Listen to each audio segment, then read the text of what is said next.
Magandang gabi, Gold TV subscribers. Nandito na naman po tayo ngayon sa another food trip of my Kuya Gram.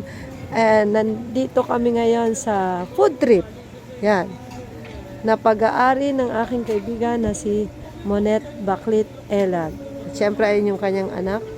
At ang kanyang magandang baby girl doon. na-miss namin, si Precious.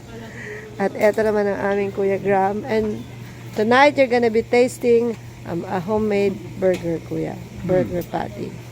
Okay. This is their, she does all the cooking and everything. Except for this one. This is like, how would you call it? An honesty store.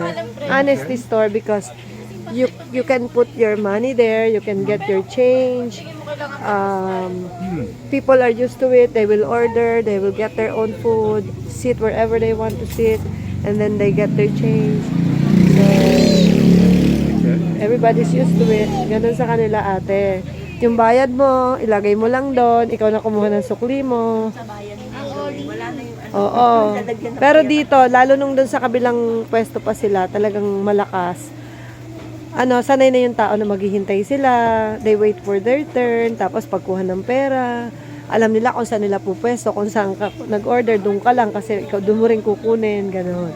So kahit hindi nakatingin si Tita Monet, malalaman niya kung sino yung nag-order, gano'n. Ang galing nga, amazing.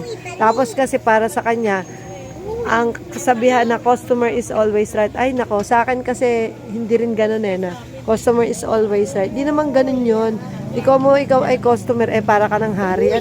Siyempre may karapatan din yung tindahan. At narito na ang aming burger at matitikman na ng aking kuya. Ayan, that's for you, kuya. That's for you, kuya. And then, yan. Dito ako.